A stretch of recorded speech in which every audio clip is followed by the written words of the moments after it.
Estou de volta, a gente vai falar agora de tarifaço, ou melhor, do fim das tarifas recíprocas em alguns casos. Por aqui, beneficiou principalmente a indústria do suco de laranja. Sobre esse assunto, eu converso com Ibiapaba Neto, diretor executivo da Citrus BR, que é a Associação Nacional dos Exportadores de Sucos Cítricos. Ibiapaba, boa noite, obrigada por ter aceitado o nosso convite. Vamos começar entendendo exatamente qual é a situação de vocês hoje, qual é a tarifa que vocês pagam nesse momento no suco de laranja. Boa noite, Cristiane, prazer estar com vocês aqui. Bem, felizmente, né, por enquanto, pelo menos para o setor de suco de laranja, as tarifas recíprocas, aquelas que foram iniciadas no chamado Liberation Day do governo Trump, que inicialmente começaram em 10%, depois foram para 40%. No nosso caso, do setor de suco de laranja, nós ficamos fora dessa tarifa adicional de 40%, e ao longo desse período, a gente veio pagando essa tarifa adicional de 10%. E agora essa tarifa ela foi removida. E como que fica a situação? Fica como tem sido nas últimas décadas na exportação de suco de laranja do Brasil para os Estados Unidos. A gente paga uma tarifa fixa de $415 por tonelada de suco concentrado equivalente. O que isso significa? Bem, depende um pouco do preço. Se o preço está um pouco mais alto, o valor ad valorem vai ser um pouco menor proporcional, e quando o valor está um pouco mais baixo, essa tarifa acaba ficando um pouco mais salgada. O que acontece com tudo que foi embarcado para os Estados Unidos enquanto essa sobretaxa estava acontecendo? Bem, agora a gente tem que esperar, né, como é que vão ficar essas regras.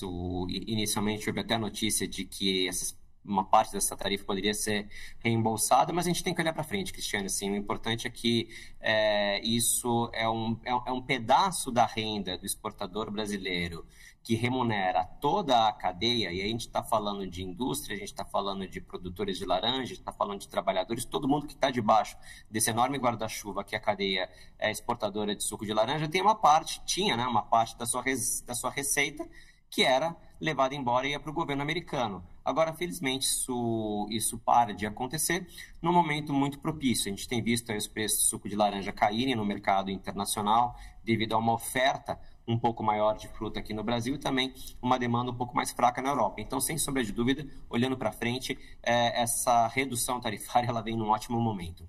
Mas qual foi o impacto? Ele foi muito forte no setor durante esse período? O impacto ele é na renda. A gente não deixa de exportar por causa disso. O suco de laranja, felizmente, ele é bastante competitivo, então os embarques eles aconteceram normalmente.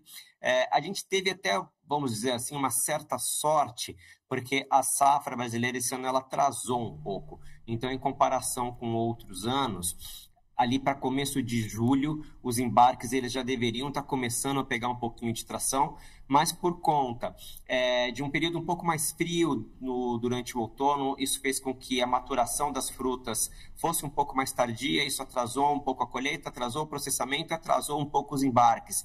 Então, no final das contas, assim, a gente tem ainda um bom período para exportar para os Estados Unidos nesta safra, que é a safra 2025-26, ela começa em 1º de julho e termina em 30 de junho do ano que vem, então tem bastante coisa para acontecer ainda. Então, daqui para frente, pelo menos, essa tarifa ela não vai ser mais cobrada. E quanto à importância de diversificar mercados, como é que a Citrus BR tem trabalhado nisso? Vocês foram atrás de outros países durante esse período? Bem, a luta por diversificação de mercado, ela independe do que acontece no mercado americano. Isso é um trabalho da gente aqui diário, essa procura por novos mercados. Nós temos alguns trabalhos de melhoria de tarifa, principalmente, chega a ser irônico, mas o grande obstáculo para o aumento de exportação de suco de laranja para outros mercados são tarifas que são impostas por outros países. A gente pode dar aqui alguns exemplos. A tarifa da Índia é uma tarifa muito alta, uma tarifa de 30%, que somada aos impostos internos, o valor na gôndola chega a um sobrepreço de 42%. Quando a gente olha para a Coreia do Sul, essa tarifa ela é de 54%.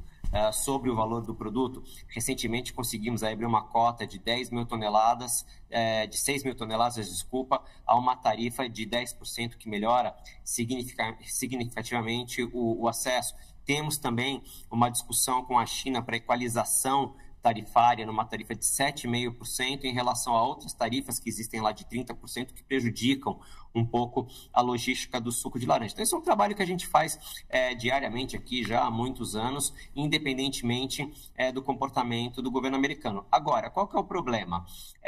O mercado americano, Cristiane, ele é gigantesco. E você tem uma estrutura instalada lá que você não vai achar em outro mercado.